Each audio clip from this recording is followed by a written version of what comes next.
Pemirsa, sidang perdana kasus perkara Harun Masiku dengan terdakwa Hasto Kristianto digelar hari ini di Pengadilan Tipikor Jakarta. Agenda sidang perdana adalah pembacaan surat dakwaan jaksa penuntut umum.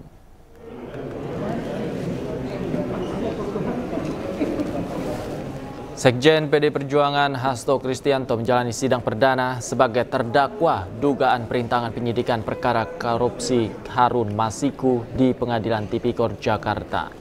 Dalam dakwaannya, jaksa penuntut umum mengungkapkan Hasto Kristianto memberi uang 600 juta rupiah ke anggota KPU 2017-2022 Wahyu Setiawan.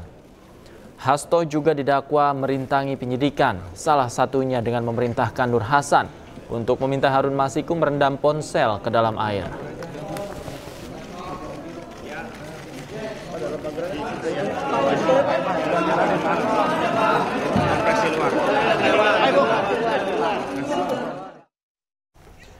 Apa dasar Hasto menyebut ia tahanan politik karena korban dikriminalisasi? Kami akan membahasnya bersama kuasa hukum Hasto Kristianto Alfon Kurnia Palma dan penyidik KPK periode 2013-2021 Yudi Purnomo. Selamat malam, Bang Alfon. Mas Yudi, apa kabar?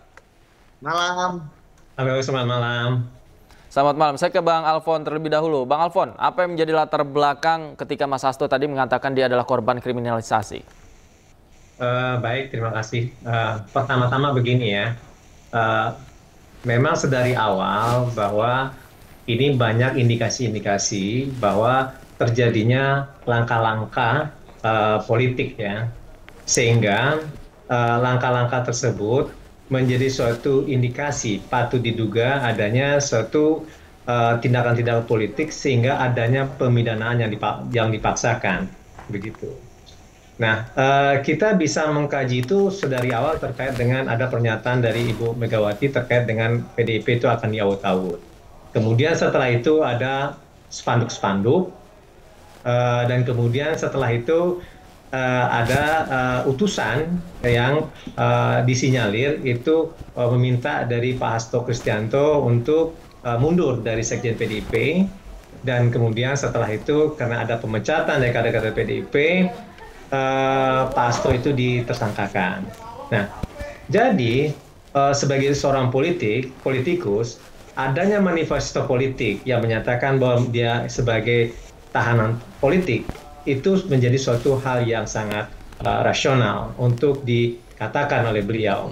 Karena permasalahan ini kalau misalnya dalam pendekatan hukum itu sangat kuat sekali bahwa apa yang didalilkan oleh aparat penegak hukum, khususnya adalah KPK, itu sangat minim. Nah, itu maka dikatakan bahwa terjadinya pembinaan dipaksakan. Kenapa saya katakan demikian? Sebagaimana dakwaan yang telah dibacakan tadi pagi, itu kan setidaknya ada dua hal ya yang disangkakan. Pertama itu adalah obstruction of justice yang mempergunakan pasal 21 yang berasal dari pasal 221 Undang-Undang KUHP ya, dan kemudian juga terkait dengan permasalahan suap. Nah, di sini sebenarnya di dalam konteks OJ dikatakan bahwa adanya perintah untuk menenggelamkan handphone itu sebenarnya harus ditemukan pertama-tama itu adalah dua orang yang menyuruh merendam itu, gitu. Kan dikatakan bahwa ada dua orang kekar kan. Nah, orang itulah yang harus ditemukan terlebih dahulu sehingga itu bisa tersambungkan. Nah, ketika isi sudah ditemukan, artinya memang adanya koneksi, ada keterhubungan, ada juga pembuktian memang betul ini diperintahkan oleh si A, gitu.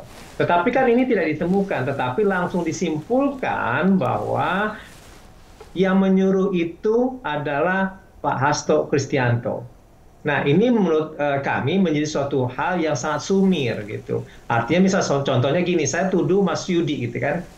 Nah, kalau saya tuduh Mas Yudi gitu kan, saya harus harus menemukan dulu gitu kan apa yang dasar saya untuk menuduh Mas Yudi gitu. Misalnya Mas gitu kan yang mengatakan itu. Nah, harusnya Mas dulu yang dicari dan kemudian memastikan bahwa betul saya menuduh Mas Yudi gitu. Nah, ini kan terputus. Nah, ini menurut kami menjadi suatu hal yang sangat ganjil gitu ya. Nah, kemudian yang kedua terkait dengan larung tadi itu.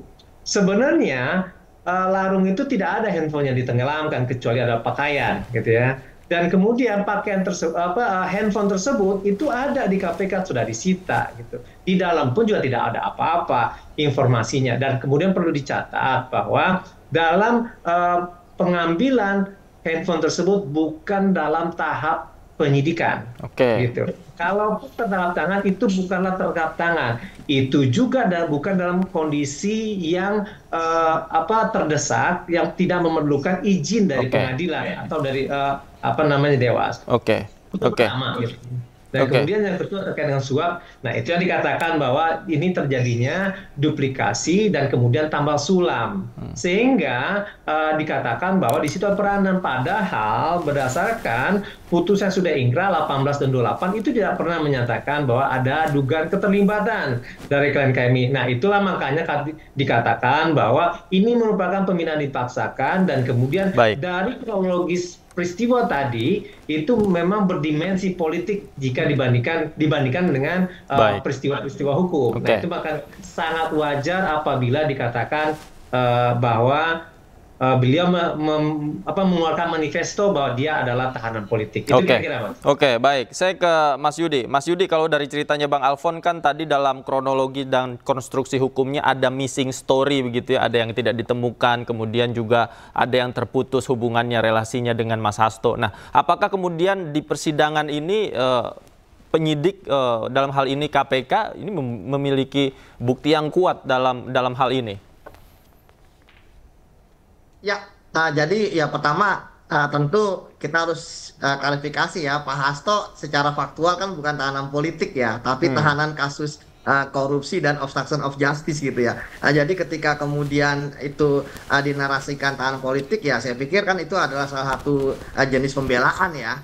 Kemudian yang kedua bahwa ketika terkait dengan dakwaan, saya selalu berulang menyampaikan bahwa ketika kemudian jaksa penuntut umum KPK membuat dakwaan, pasti akan selalu ada dasarnya. Ya, dasarnya itu ada di keterangan saksi, ya, ataupun alat-alat bukti lainnya, termasuk dari barang bukti ataupun dokumen. Pasti mereka menaruh ya suatu kalimat ya di dalam dakwaan, itu pasti ada dasarnya. Itu yang pertama. Kemudian yang kedua, kalau misalnya ini adalah politisasi, ini nggak akan mungkin sampai ke pengadilan gitu ya. Nah, kemudian ketika tadi misalnya Bang Alfon menemukan ya adanya misalnya daur ulang dan lain sebagainya, atau missing link gitu kan, ada yang nggak nyambung, ada saksi yang diperiksa. Nah, justru di pengadilan tindak pidana korupsi ini kan terbuka semua, ya kan? Apa-apa yang disampaikan tadi kan bisa diuji. Pasti kan saksi-saksi akan dipanggil,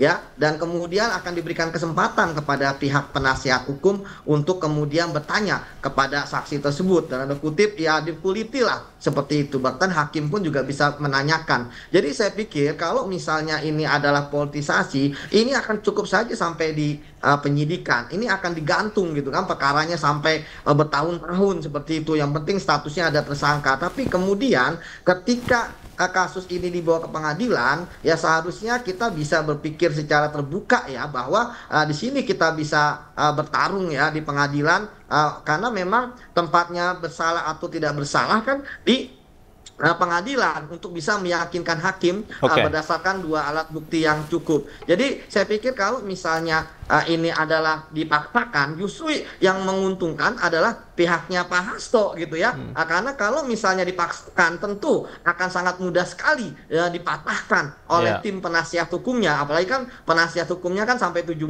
pasti ada 17 orang, 17 kepala yang membaca dakwaan seperti itu. Oke.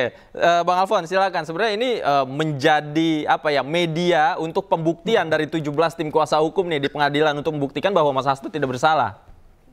Ya, begini ya. Dulu ketika proklamator RI itu berjuang, itu memperjuangkan kemerdekaan ya. Itu kan disebut sebagai Irlander sama penguasa, begitu ya. Nah, disitulah beliau mengatakan bahwa dia sebagai tahanan politik. Tidak hanya Bung Karno, tapi yang lain juga mengatakan bahwa mereka itu disidang dan diadili oleh peradilan Irlander, gitu. Itu harus duduk dulu, gitu kan. Dan itu adalah perjuangan-perjuangan politik, gitu.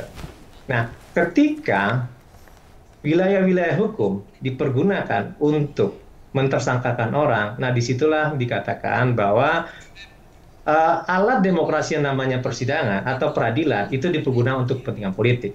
Gitu. Tadi saya sudah mengatakan terkait dengan indikasi-indikasi. Nah, itu makanya dikatakan bahwa ini memang berbau politik dibandingkan berbau hukum gitu. Nah, itu terbukti dengan adanya pemidanaan yang dipaksakan gitu. Nah, kemudian kita mengatakan bahwa peradilan menjadi wilayah untuk mengkonsentrasikan itu, betul. Tetapi sebelum masuk ke sana, memang aparat hukum itu harus menguatkan dalilnya gitu. Itu makanya ada namanya prinsip beyond reasonable doubt. Nah, prinsip beyond reasonable doubt sebenarnya itu tidak terlepas dari azas hukum yang menyatakan bahwa yang namanya peristiwa hukum itu harus terang menderang, cetok. Atau dalam artian kalau misalnya orang Minang mengatakan bak matohari gitu ya. Nah, jadi itu harus dilakukan terlebih dahulu. Jangan karena ada upaya-upaya atau mungkin ada sifat-sifat yang lain gitu kan menyebabkan yang namanya perbuatan ini belum jelas, kemudian tersangkakan dan kemudian buru-buru dilimpahkan ke pengadilan. Kita bisa melihat ya, ini bukti gitu kan, bahwa ketika kita berupaya untuk melakukan gugatan pra-peradilan yang kedua gitu kan, ini hanya dengan waktu 14 hari dan kemudian langsung dilimpahkan. Dan kemudian ya dakwaannya ya kita lihat hanya satu halaman yang benar-benar baru. Jadi menurut Anda dalil penegak hukum tidak kuat begitu ya untuk membawa Mas Hasto ke pengadilan begitu?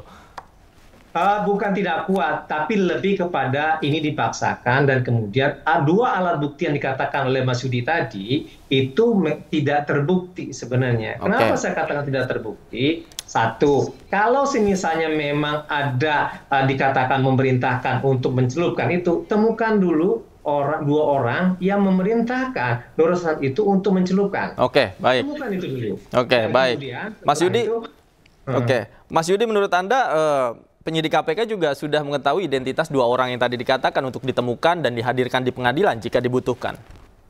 Ya, saya pikir tadi ya apa yang disampaikan oleh Bang Alfon ya seharusnya itu dipenuhi oleh penyidik ya. Karena kalau mungkin tidak dipenuhi ya, ini kan dengan asumsi bahwa itu tidak dipenuhi oleh penyidik ya, ya maka kan unsur-unsurnya tidak akan terpenuhi seperti itu. Tapi kan saya yang sudah berpengalaman di KPK ya tidak mungkin ya penyidik ada missing link, apalagi yang membuat dakwaan adalah jaksa penuntut umum yang sudah ya dalam teknisnya itu dari proses awal penyidikan mereka sudah berkoordinasi antara penyidik dan jaksa penuntut umum. Tapi kalau memang dikatakan masih ada celah ya namanya juga hukum gitu ya, pasti akan selalu ada celah yang bisa dilihat oleh pengacara ya seperti itu. Nah namun kan sekarang bagaimana mempertahankan argumen masing-masing gitu. Terkadang kita persidangan adalah kita mencari sebenarnya fakta-fakta yang paling penting itu di persidangan. Makanya disebut fakta persidangan. Disitulah kemudian yang diyakini oleh hakim.